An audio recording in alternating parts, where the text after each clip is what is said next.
agradezco mucho el amor de Dios, la bendición de Dios, el privilegio que Dios me da. Y agradezco mucho también al pastor Elías y a todos los líderes acá por esta invitación que me han hecho. Esto es de Dios. Yo sin Dios no soy nada, ni puedo nada, pero con el Señor somos más que vencedores. Entonces, mi esposa no pudo venir porque ayer enfermó con malestar de cuerpo y hoy amaneció siempre muy sin fuerzas porque es como una especie de virosis y ahí está tomando algunos medicamentos. Estuvimos orando y por eso no pudo venir, porque ella pues estaría muy alegre de estar acá también, pero me tocó dejarla sola y darles todos los saludos y el abrazo de todos en el nombre del Señor Jesucristo. Entonces es una alegría agradezco mucho a Dios, al pastor Elías y a todos ustedes por estar reunidos buscando del Señor. Uno realmente, cuando el pastor Elías me llamó para la predicación, pues uno dice, ¿qué predico? De tantos temas o tantos mensajes o tantas cosas que hay para dar.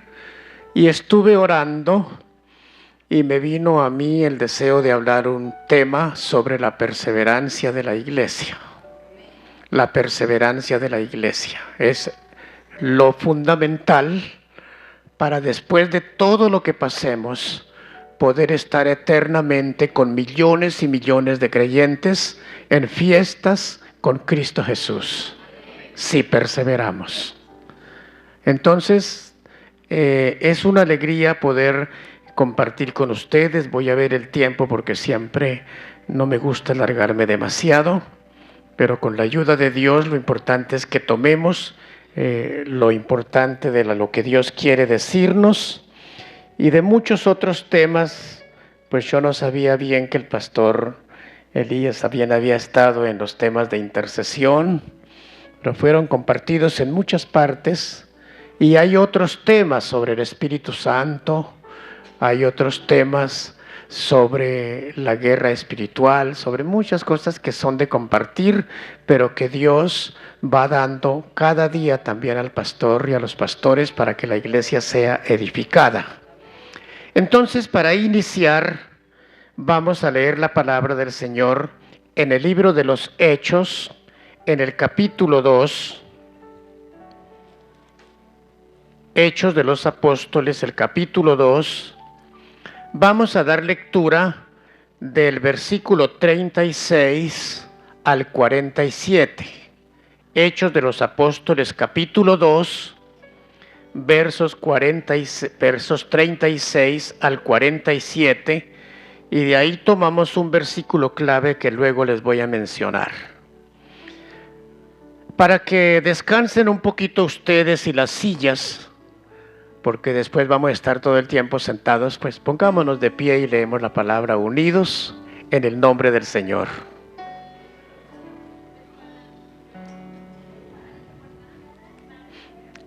¿Todos ya lo encontraron? Entonces sigamos esta lectura con la bendición gloriosa del Padre, del Hijo y del Espíritu Santo. Sepa pues ciertísimamente toda la casa de Israel que a este Jesús, a quien vosotros crucificasteis, Dios le ha hecho Señor y Cristo. Al oír esto se compungieron de corazón y dijeron a Pedro y a los otros apóstoles: varones hermanos, ¿qué haremos?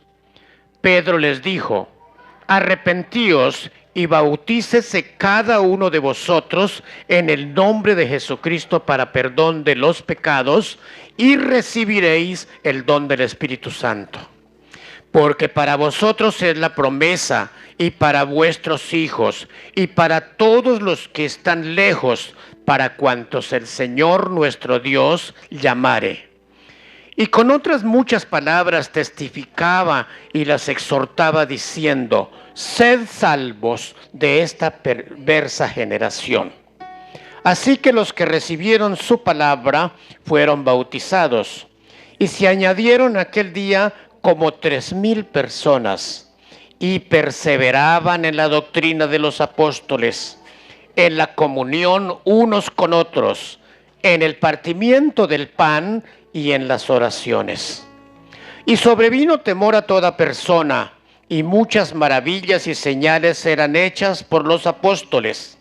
Todos los que habían creído estaban juntos y tenían en común todas las cosas. Y vendían sus propiedades y sus bienes, y los repartían a todos según la necesidad de cada uno. Y perseverando unánimes cada día en el templo, y partiendo el pan en las casas, comían juntos con alegría y sencillez de corazón, alabando a Dios y teniendo favor con todo el pueblo. Y el Señor añadía cada día a la iglesia los que habían de ser salvos. Amén. Entonces hagamos una oración breve, pero dígale: Señor, quiero recibir la palabra. Quiero ser edificado por la palabra. Quiero salir con un llamado que tú tienes para mí. Cierre sus ojitos y dígale al Señor: Señor, te alabamos y te damos gracias porque tu palabra es viva y es eficaz. Nos unimos en el nombre de Jesucristo. Tu Espíritu está en este lugar, porque tu palabra dice que donde 2 o 3 nos congreguemos en tu nombre, ahí estarás tú en medio de ellos. Abre nuestra mente, nuestro corazón y guíanos, Señor, para recibir una palabra que nos bendice, que nos edifica y que nos ayudará a perseverar siempre hasta que Cristo venga o hasta que partamos para estar con Él. En el nombre de Jesús, gracias, Señor. Amén. Gloria a Dios. Dios les bendiga, pueden sentarse. Y como ya les dije, lo que el pastor Elías comenta del testimonio, de todo eso, hay muchas cosas que decir, pero alguna vez podríamos compartir algún testimonio de estos, porque pues yo fui amenazado, fui retenido por la guerrilla estando allí en Tame, y los días que estuve, Dios me respaldó, me mantuvo, me ayudó. Y redundó todo eso para bien, porque luego podía ir a cualquier zona donde había tanta gente de esa y conmigo no se metían. Tanto que dijo un comandante: ¿quién viene a hacer la vigilia? El pastor de Tame. Ah, el pastor de Tame, que venga, que él estuvo con nosotros. Al decir eso, pues tenían 2 sentidos: o que también había sido de ellos, o que como me habían retenido, pues había estado con ellos. Y fue una bendición porque todo el tiempo que pasé allí el Señor me cuidó, me guardó.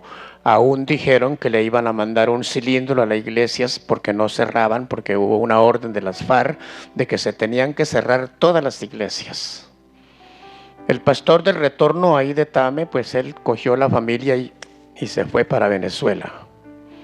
Yo seguí en oración y en reunión con la iglesia. Y cuando iban a mandar el cilindro sobre la iglesia porque no obedecimos, el que ordenaba eso le dijo a un muchacho: vaya y me saca una pólvora que tenemos allí en ese bosquecito porque vamos a armar un artefacto.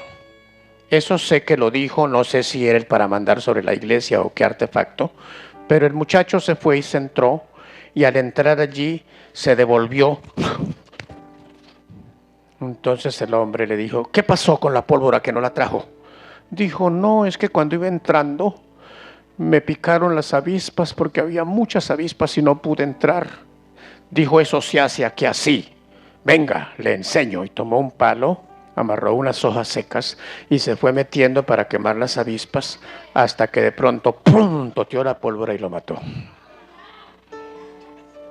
Entonces cuando yo supe la noticia, yo dije: Señor, nosotros no habíamos orado que el hombre se muriera, sino que Dios hiciera algo. Pero eso era lo que tocaba y la iglesia siguió adelante. Entonces, eso y muchas otras cosas. No hablo más porque no ese es el mensaje, el testimonio. Hay muchas cosas que decir, pero Dios es maravilloso y Él nos ayuda a lo que vamos a hablar hoy. La iglesia o la perseverancia de la iglesia es el tema. La perseverancia de la iglesia. ¿Cómo es el tema? La perseverancia de la iglesia. Entonces, ¿qué es perseverar? Perseverar es permanecer,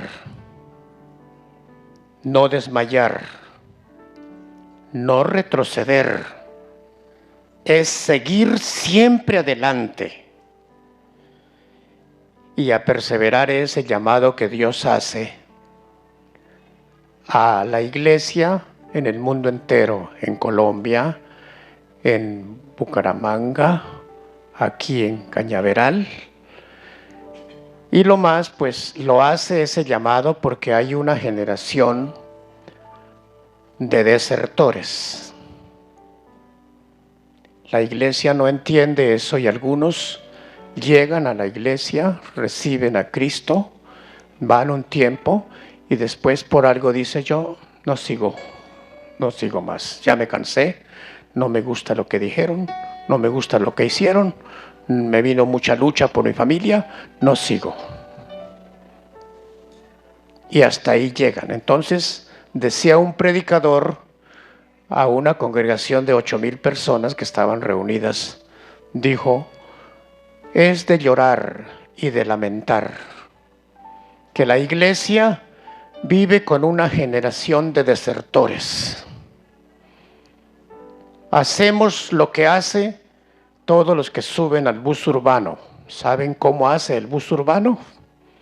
Toma su vía, lo hacen parar aquí y por una puerta están subiendo unos y por la otra puerta están bajando. Y así está haciendo la iglesia. Unos suben, se convierten, otros están bajando y yéndose. Y eso es un asunto muy grave, porque el Señor Jesucristo estableció claramente en la palabra de Dios. Cuando nosotros leemos lo que dice el Evangelio de San Mateo,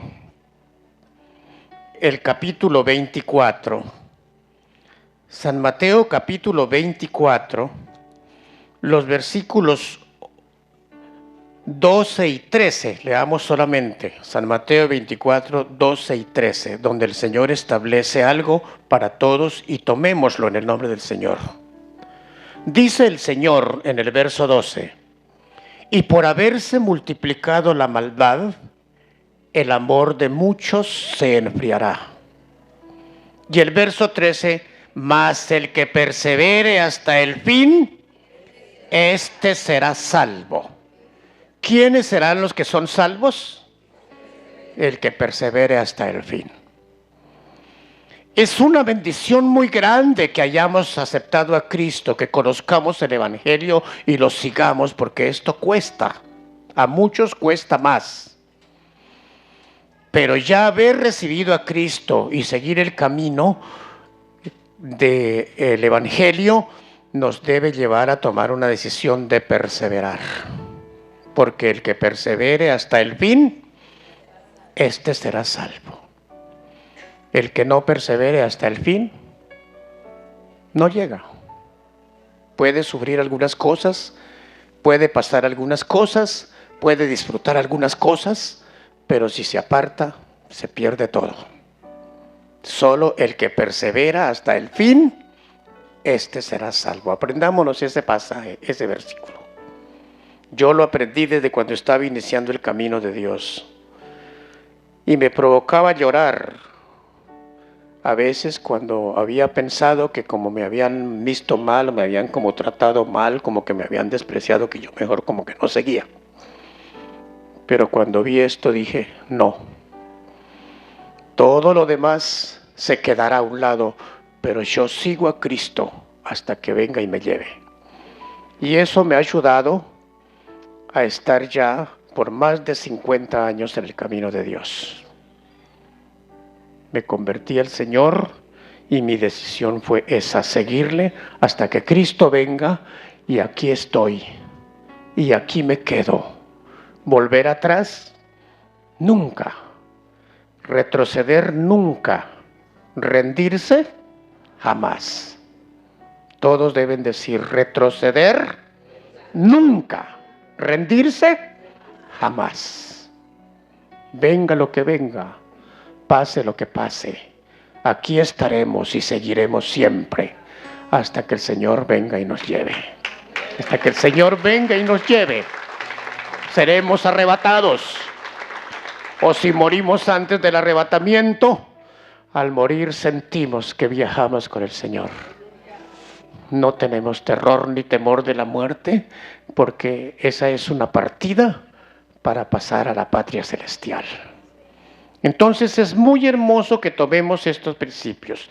Yo quiero hablar brevemente sobre la perseverancia de la iglesia primitiva. Y ya en el versículo que leímos, pues encontramos un versículo, en el pasaje que leímos encontramos el versículo clave que tenemos ahí para mencionar, y es el versículo 42. El versículo 42 del pasaje que hemos leído, Mateo 24, Hechos 2, gracias. Hechos 2, el verso 42, ¿qué dice? Y perseveraban uno en la doctrina de los apóstoles, dos en la comunión unos con otros, tres en el partimiento del pan y cuatro en las oraciones. Entonces tomemos esta palabra y aprendamos así en breve qué es la doctrina en lo que debemos perseverar. Dos, ¿en qué otra cosa perseveraban? En la comunión unos con otros. Y tres, en partir el pan. Y cuatro, en la oración, en las oraciones, en el tiempo de la oración. Entonces, cuando hablamos de la primera parte, donde la iglesia perseveraba en la doctrina de los apóstoles, ¿qué es doctrina? Doctrina son todas las cosas que Dios manda que pongamos por obra, que debemos hacer. No es solamente convertirnos, asistir a la iglesia y volver, de pronto aún estar ahí en la casa y bueno, sino es también poner por obra todo lo que el Señor manda que debemos hacer. Es muy importante la conversión y venimos muy tranquilos a la iglesia, pero hay que poner por obra lo que el Señor manda que hagamos, porque eso nos dará mucha más fuerza y bendición. Entonces, si doctrina es lo que debemos poner por obra, algunas cosas breves, no todo, ¿qué manda el Señor que pongamos por obra? En Primera de Pedro, capítulo 1, el versículo 22, hace el apóstol un llamado. Primera de Pedro, el capítulo 1, el versículo 22, ¿qué nos dice entonces el apóstol en este pasaje, en este versículo? ¿Ya lo encontraron todos? Bueno, ¿cómo dice entonces? Habiendo purificado vuestras almas por la obediencia a la verdad, mediante el Espíritu para el amor fraternal no fingido, amaos unos a otros entrañablemente de corazón puro. Entonces, ¿cuál es el primer paso que todos debemos tener? Amarnos los unos a los otros. Amarnos los unos a los otros. Es decir, aquí no podemos descartar a nadie, sea anciano, sea joven, sea niño, sea rico, sea pobre, sea lo que sea, es nuestro hermano en Cristo. Y nos amamos como hermanos en Cristo Jesús. Eso hizo la iglesia primitiva. El segundo llamado lo encontramos en Lucas capítulo 6. En Lucas capítulo 6, el versículo 37. Lucas capítulo 6, versículo 37, dice: no juzguéis y no seréis juzgados. No condenéis y no seréis condenados. Y el último, perdonad y seréis perdonados. tal vez nos hayan hecho una ofensa muy grande y no sentimos libertad de aceptar a esa persona o de perdonarla. Pero el Señor nos manda, para ser perdonados, perdonar también a los que nos ofenden. Perdonar a los que nos ofenden.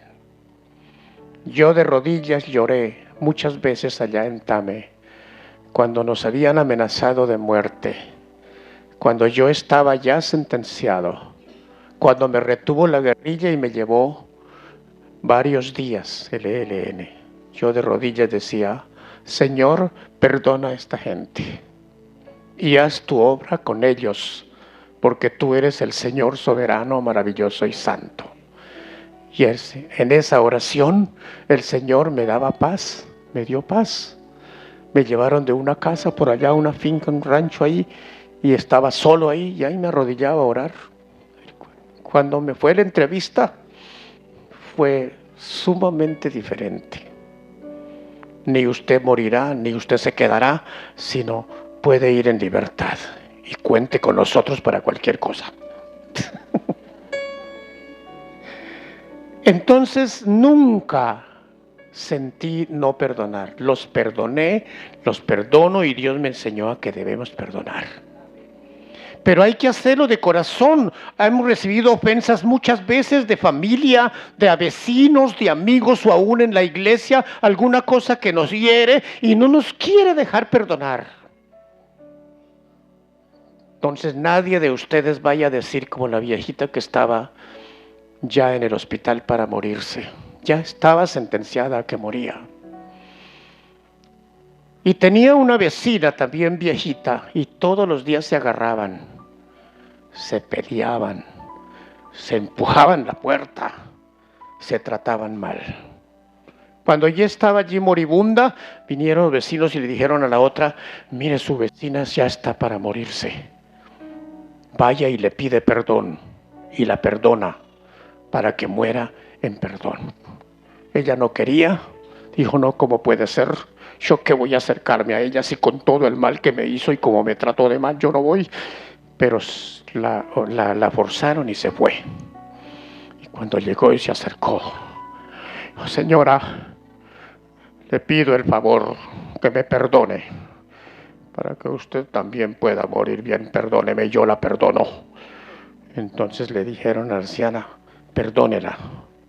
Ella cerró los ojos y ya estaba moribunda, pero cuando le volvieron a decir: por favor, perdónela, dijo: bueno, está bien, yo la perdono, pero esto se vale si muero. Si no muero, no. Si me muero, se vale. Si no me muero, el asunto sigue.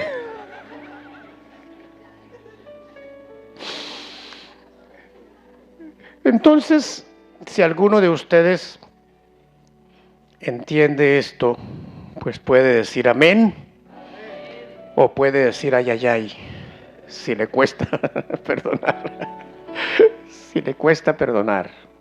Pero lo que Dios quiere y manda es que nos perdonemos los unos a los otros, que nos amemos los unos a los otros y que nos perdonemos. Hay una palabra breve que quiero decir también de lo que manda la palabra. Efesios 5, 22. Efesios 5, 22. Es una palabra para las damas, para las mujeres casadas. ¿Cómo dice Efesios 5, 22? Las casadas estén sujetas a sus propios maridos como al Señor. Las casadas estén sujetas a sus propios maridos como al Señor. Claro, esto se refiere, uno, a las cosas que son normales del hogar. La mujer debe estar sujeta a su marido. No puede poner órdenes y decir: esto yo no lo hago, haga esto usted o conmigo no se meta. No. Ya lo que está fuera de lo espiritual, ya por lo menos si el marido porque se convirtió le dice: usted me hace el favor y no deja de ir, eso ya es diferente, porque seguir al Señor es una cosa que no tiene que ver con las cosas diarias de la vida, sino que es una decisión de que por vida o muerte seguiré al Señor.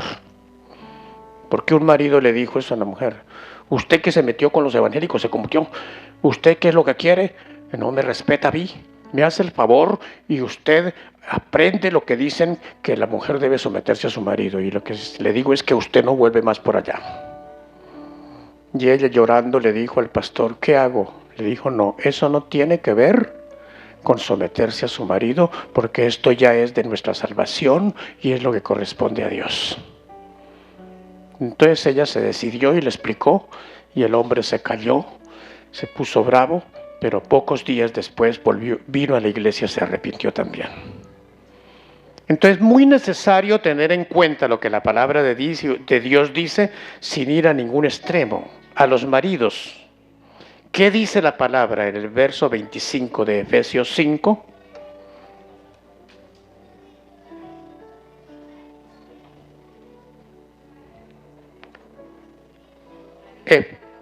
Sí, léalos por favor.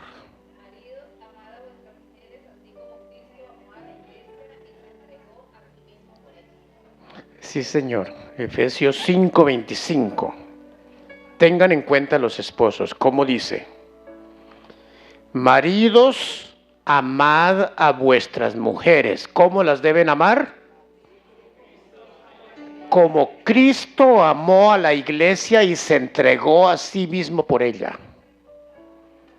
Entonces el amor que debe dar a la esposa, a la mujer, es de todo corazón. Cueste lo que cueste, pase lo que pase, pero Dios me manda que debo amar a mi mujer. Como Cristo amó a la iglesia, fue entregarse por ella, dar todo por ella, a todos nosotros, porque nosotros somos la iglesia. Entonces eso es parte de la doctrina. ¿Qué dice a los hijos la doctrina? Porque recuerde que en el versículo que estamos viendo, lo primero es perseverar en la doctrina. ¿Qué dice Efesios 6, 1 y 2? ¿Ya lo encontraron? Efesios 6, 1 y 2. Hijos, obedeced del Señor a vuestros padres, porque esto es justo. Verso 2. Honra a tu padre y a tu madre, que es el primer mandamiento con promesa. Y el verso 3 concluye diciendo, para que te vaya bien y seas de larga vida sobre la tierra. Así que si deshonra a su padre, a su madre, si les desobedece, si hace mal contra ellos, esto le trae muerte. Si los honra como manda la palabra y les obedece, esto le traerá larga vida y bendición. Entonces, todo esto es doctrina, la doctrina de la cual debemos tener en cuenta. Terminemos en esta parte de la doctrina, porque hay muchas otras cosas, pero no nos vamos a alargar. Sobre qué nos dice la palabra acerca de lo que debemos hacer con las personas que aún nos hacen mal. ¿Qué dice Romanos 12, 20?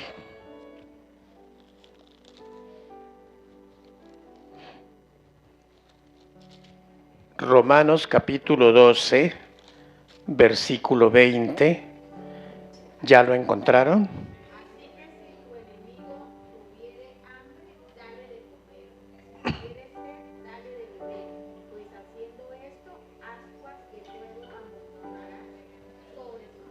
Gracias, hermana. Así que si tu enemigo tuviere hambre, dale de comer. Si tuviere sed, dale de beber. Si hace esto, entonces ascuas de fuego amontonará sobre su cabeza. ¿Qué quiere decir esto? 1, no debemos tener enemigos. Tenemos que tener paciencia, aún con los que nos ofenden y nos hacen cosas malas. Les mostraremos, los avergonzaremos y se sentirán humillados si cuando están necesitados yo voy y les llevo antes comida. les dará mucha vergüenza. Ascuas de fuego quiere decir que le arderá la cara de vergüenza, porque dirá: "Ay, lo que yo le hice a mi vecino y mire lo que me trae, qué vergüenza". Pero si en vez de eso decimos: "No, yo no me dejo", tenemos que encontrarnos, si es necesario, nos vamos a... Entonces, si viene Cristo o si muere usted en ese estado, no se salva, porque está en guerra, no está en paz con Dios. Y el Señor nos manda a estar en paz, aún con nuestros enemigos, para poder tener paz íntima con Dios. Y de esa manera es que tenemos la victoria, la bendición, el gozo. El verdadero cristiano así es que se siente feliz y fortalecido y lleno de autoridad en el nombre de Jesucristo contra toda obra del diablo. Por eso dice la palabra de Dios: someteos pues a Dios, resistid al diablo y huirá de vosotros. El diablo huye ante los cristianos que se someten a Dios. El diablo huye ante los hermanos que tienen familia y que tienen hijos, que tienen amigos o enemigos, y todos los ponen en la mano de Dios. El diablo huye y nosotros somos más que vencedores en el nombre glorioso de nuestro Señor Jesucristo. Entonces eso era la doctrina de los apóstoles. Dice que ellos perseveraban en la doctrina de los apóstoles. Luego perseveraban también en la comunión unos con otros. En la comunión unos con otros. ¿Quién de ustedes se ha sentido mal con algún hermano y no puede tener comunión con él? Llega y si lo ve, procura: no entro hasta que no pase. Si se sentó allí en aquel lugar, aunque haya puesto ahí, yo me siento en otro. Porque no puede tener comunión con algunos hermanos, porque es que me cae mal, no me gusta cómo me hace, no me gusta cómo me saluda, no me gusta cómo me trata, no me gusta, a lo mejor me quedo aparte. No, la palabra del Señor no nos manda eso. ¿Qué dice el Salmo 133?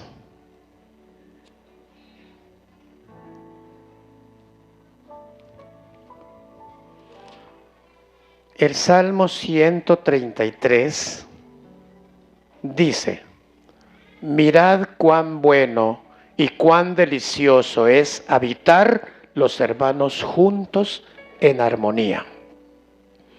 Es como el buen óleo sobre la cabeza, el cual desciende sobre la barba de Aarón, y baja hasta el borde de sus vestiduras.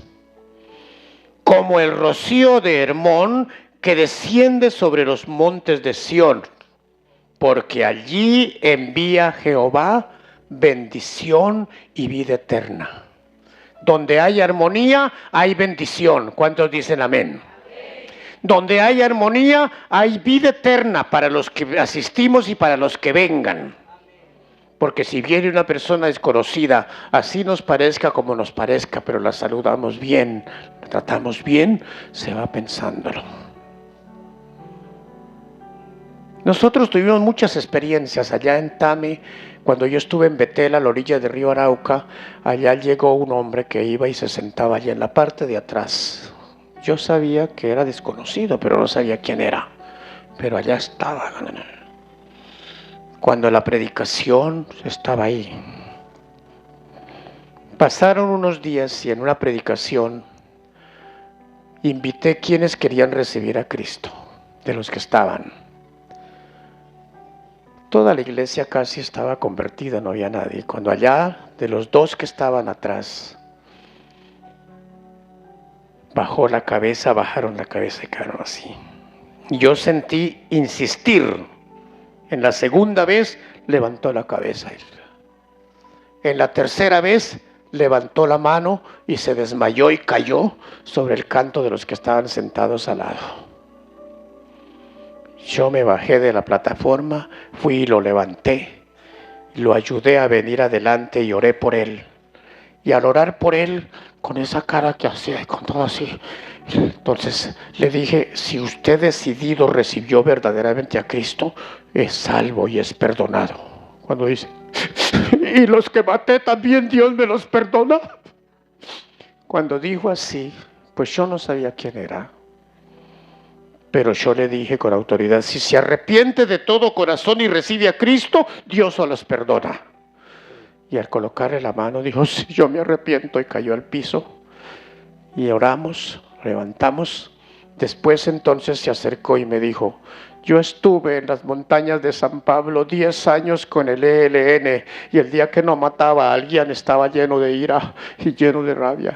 Y me vine acá para fundar otro lugar, para buscar plata a través, eso era mucho tiempo, cuando eso todavía no estaba la guerrilla ya como estuvo después. Pero iba a formar un grupo para sacar plata y extorsionar.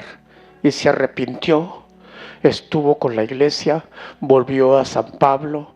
Allá lo recibieron, no lo pusieron preso ni lo mataron, y de ahí en adelante buscó al Señor y ganaba gente para Cristo en una forma tremenda.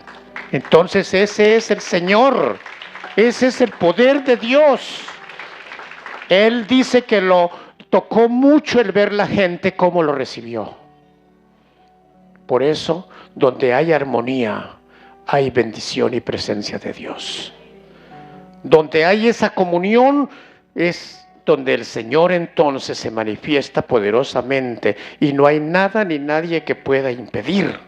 Y eso es lo que dice el pasaje que estamos leyendo. Dice que perseveraban en la doctrina de los apóstoles y en la comunión unos con otros. ¿Quién de ustedes está molesto con alguien y no lo saluda? ¿O pasa ahí de largo? ¿O lo mira de arriba abajo? No, que no haya nadie aquí en el nombre del Señor de eso. Que seamos sanos, libres y en plena comunión los unos con los otros. Ni aún con nuestra familia. Nosotros tenemos a veces familia que nos critica, que nos odia, que nos persigue, que nos dicen cosas. Pero Señor, yo los perdono. Yo los perdono en el nombre de Jesús. Yo perdono a mi padre, yo perdono a mi madre, yo perdono a mis hermanos, yo perdono a mi familia. Una tía que era notaria me maltrató cuando llegué allá porque yo me había convertido al evangelio. Me dijo, usted es el que se metió en eso y dejó las cosas que usted es un loco, no sé qué. Me dijo un poco de cosas. Yo casi lloro, pero seguí orando. Y cuando estaba enfermita, casi para morir, la fue a visitar por allá en un hospital donde estaba y se arrepintió y lloró y recibió a Cristo y murió en Cristo. Entonces eso tenemos que aprenderlo de la palabra de Dios. En eso hay poder, lo que la palabra enseña a tener. Entonces esa comunión unos con otros trae salvación, trae victoria, trae vida eterna para todos en el nombre del Señor.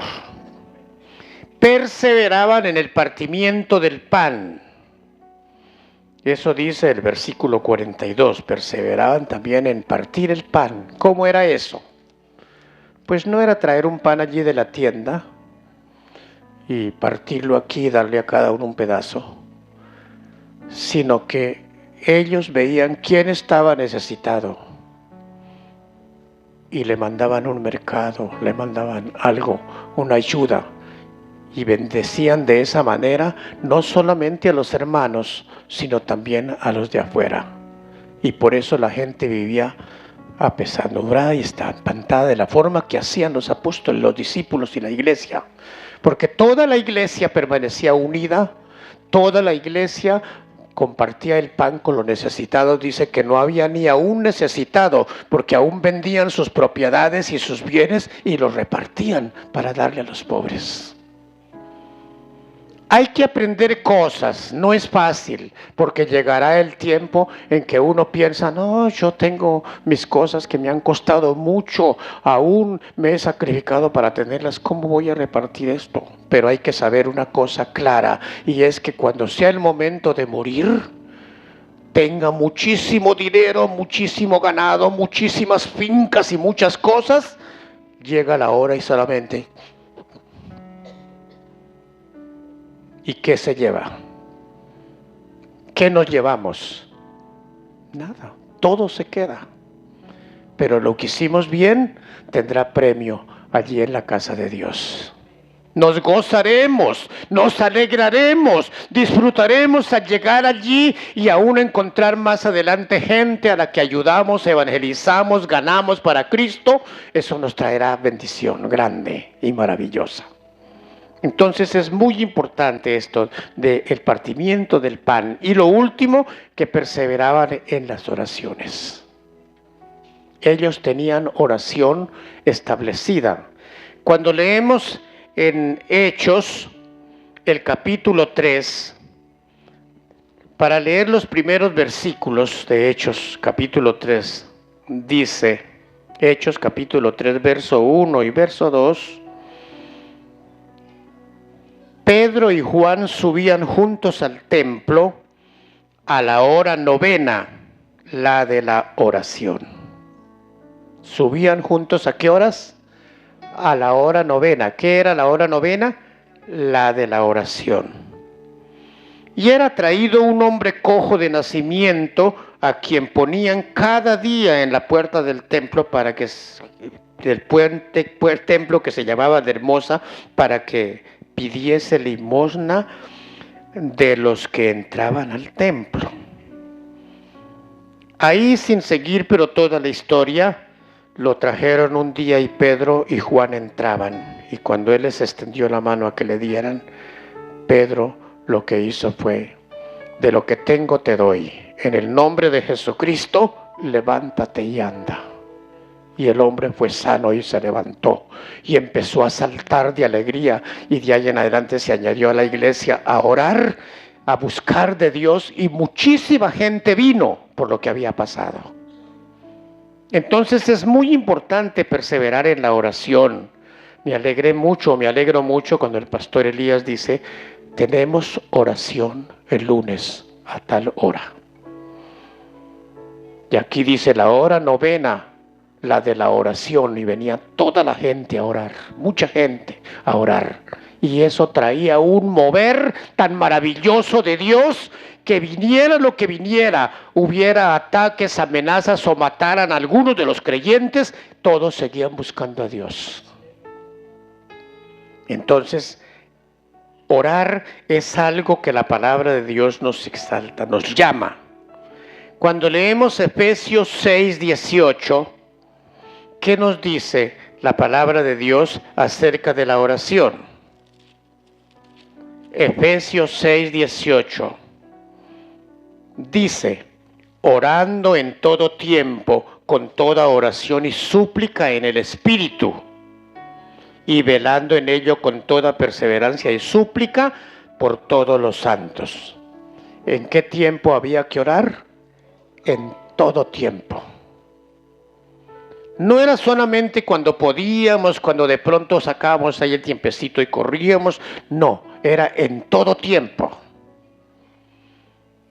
Porque a veces en la iglesia nos acostumbramos a que cuando estamos así presionados, amenazados o con dificultad, corremos a ver si oran y tratamos de orar. Ahí pasa lo que le dijo el dicho católico. Una vez el cura le dijo a la iglesia: ¿ustedes qué es lo que le pasa que no están viniendo a todas las reuniones? A ustedes les pasa es que se acuerdan de Santa Bárbara cuando truena. Como según ellos Santa Bárbara era la abogada de los truenos. Y cuando tronaba, y Santa Bárbara bendita, pero de resto se olvidaba. Entonces no debemos ser como eso, acudir o correr solo cuando nos encontramos necesitados, amenazados, afanados o derrotados. Ahí sí corremos, de resto no. Hay que orar en todo tiempo, orando en todo tiempo, con toda oración y súplica en el Espíritu, y aún por nosotros, los pastores, los obreros, los líderes. Entonces, mis amados, el versículo más largo, de los más largos que hay en la Biblia, todos lo deben saber de memoria, que es 1 Tesalonicenses 5:17. ¿Qué dice ese versículo más largo? Orad sin cesar. Orad sin cesar. Y la oración al principio es difícil porque uno va a orar y no le sale casi, se queda ahí callado, como que no le viene. Pero a medida que insiste y se esfuerza va recibiendo, hasta que últimamente no quiere pararse ni irse, sino seguir orando. Porque el Espíritu Santo va haciendo esa obra y va poniendo en nosotros esa siembra de la oración. Pero hay que permanecer, hay que perseverar. Entonces, para terminar, entonces vamos a concluir. Tenga esto en claro. ¿Cuál es el tema? La perseverancia de la iglesia. La perseverancia de la iglesia. Perseverar o retroceder es cuestión de vida o muerte. Perseverar o retroceder es cuestión de vida o muerte. Es cuestión de salvación o de condenación. ¿Cómo así? Claro, ¿qué dice la palabra entonces? Mas el que persevere hasta el fin, este será salvo. Pudimos haber recibido a Cristo, pudimos disfrutar una bendición bonita, sentir la presencia de Dios, pero cualquier cosa que nos enfría y nos saca y no volvemos más, perdemos todo. Solo si perseveramos, estando en perseverancia, si viene Cristo por su iglesia, viajamos con Él. Si estamos en perseverancia, al morir, viajamos con el Señor y estaremos siempre con el Señor. Pero si retrocedemos, si nos descarriamos, nos condenamos, se pierde todo. Entonces, por eso es que perseverar o retroceder es cuestión de vida o muerte, de salvación o de perdición. De vida porque el que persevera tiene vida eterna. De salvación porque todos los que recibimos a Cristo y perseveramos somos salvos. Pero los que no perseveran se condenan, pierden todo. Si mueren descarriados, se perdió todo. Entonces hay que tener mucho cuidado con esto. Cueste lo que cueste o venga lo que venga.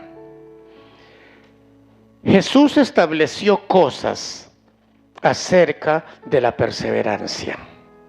¿Qué dice San Mateo 24, 12 y 13?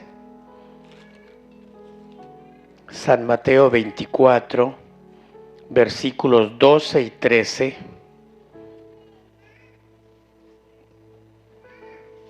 Dice: por haberse multiplicado la maldad, el amor de muchos se enfriará.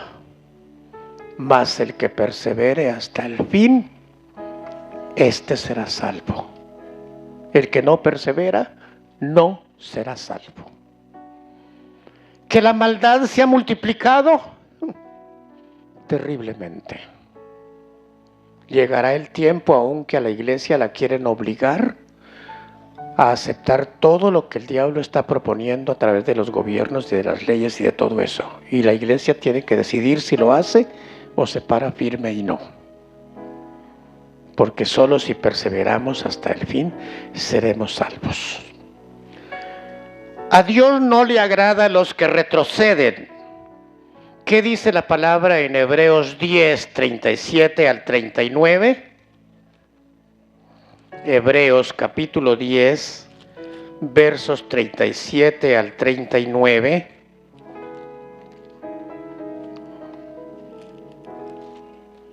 ¿Ya lo encontramos todos? Hebreos 10, 37. Entonces dice: porque aún un poquito, el que ha de venir vendrá y no tardará. Mas el justo vivirá por la fe. Y si retrocediere, ¿qué? No agradará a mi alma, no agradará a Dios.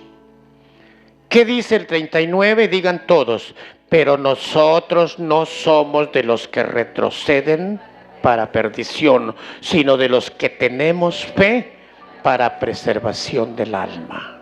Nosotros no somos de los que retroceden.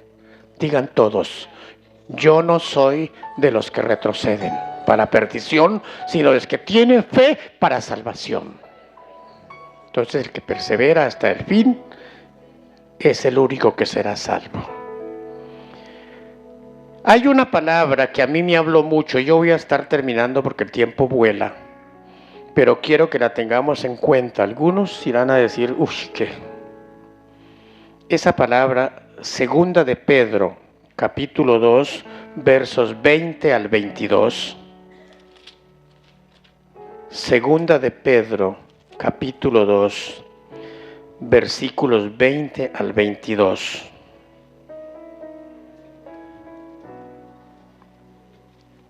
¿Todos lo encontraron?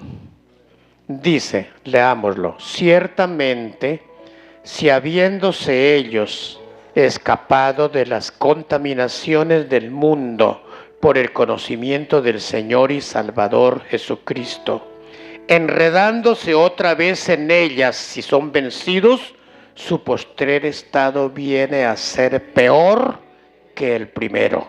21. Porque mejor les hubiera sido no haber conocido el camino de la justicia, que después de haberlo conocido, volverse atrás del santo mandamiento que les fue dado. 22. Pero les ha acontecido lo del verdadero proverbio. El perro vuelve a su vómito y la puerca lavada a revolcarse en el cieno. ¿Cuántos habían leído y meditado en esta palabra, en este versículo, en estos pasajes? Poco lo conocíamos, ¿verdad? Cuando yo no conocía este versículo, esta palabra, había veces que pensaba, pues si no me hacen esto o si me tratan mal, yo no vuelvo más por allá.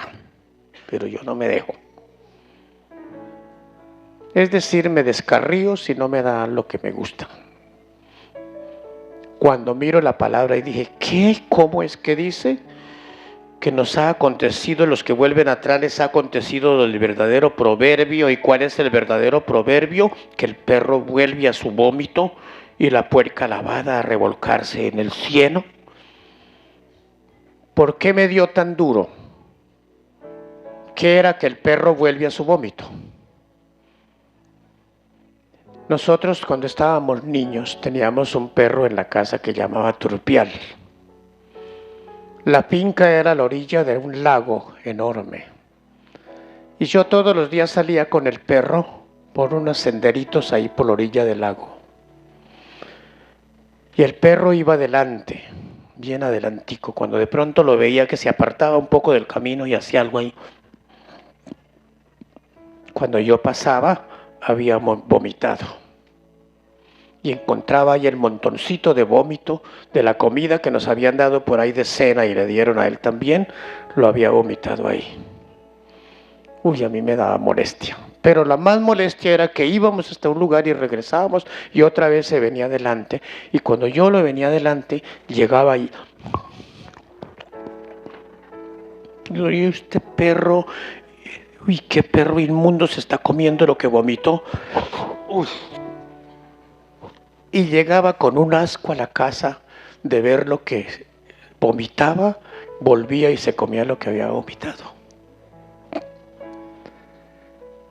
Y luego entonces tenía una cerda que se revolcaba en el barro y se iba a acostarse allá entre las gallinas. Entonces tocaba, antes de que entrara allá, si se revolcaba en el barro la lavaban, la bañaban bien para que pudiera entrar allá, pero la bañaban y luego volvía y otra vez se revolcaba toda. Cuando leo este pasaje dije, Dios mío, esto pasa a los que se descarrían, como el perro vuelve a su vómito y la puerca lavada a revolcarse del cieno. Eso hace los que vuelven atrás. ¿Cómo voy yo a volver atrás? Dios me guarde de eso, de volver al vómito del pasado, todo lo pasado que llevé, todo lo pasado que hice. ¿Cómo voy a volver a eso? Y tomé una decisión de que así me cueste la vida, seguiré a Cristo, pero volver atrás nunca.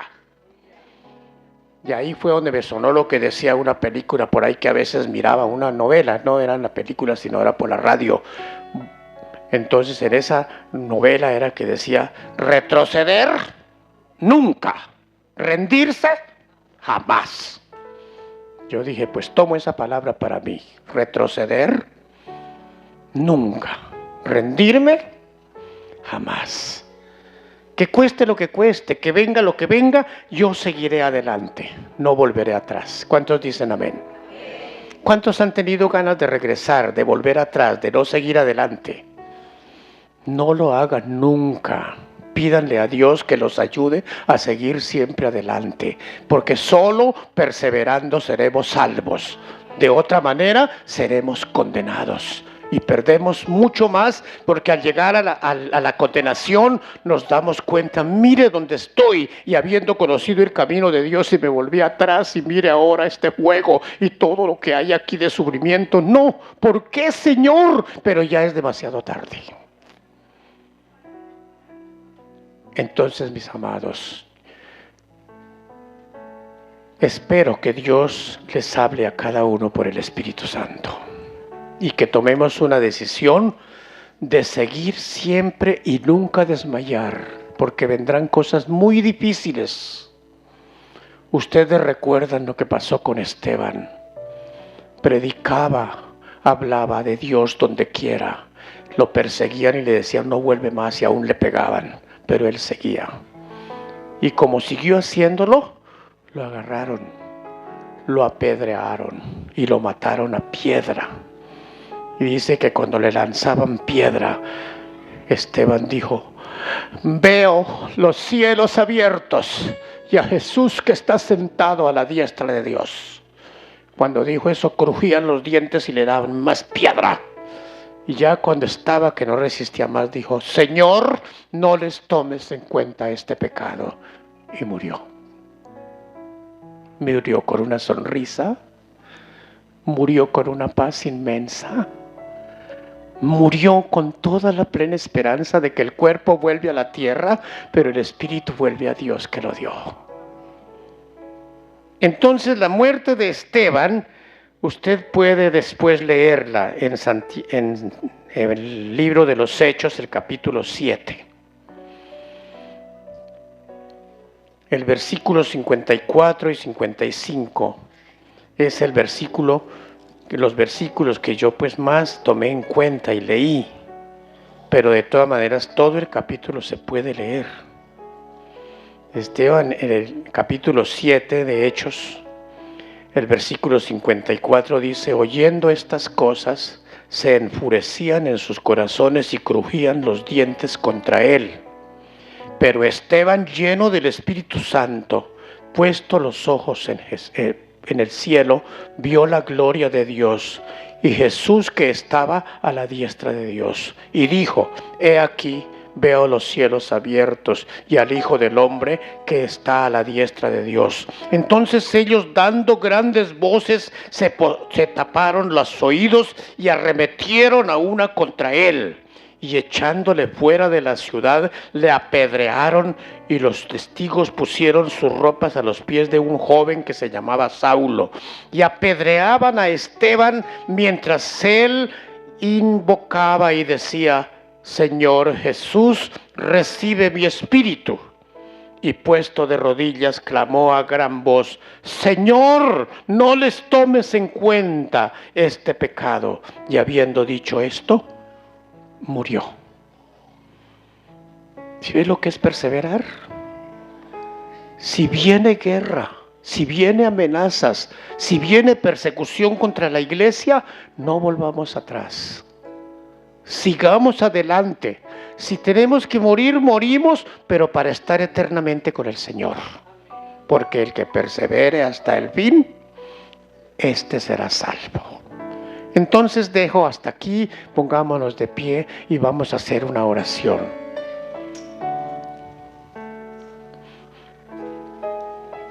Cerremos nuestros ojitos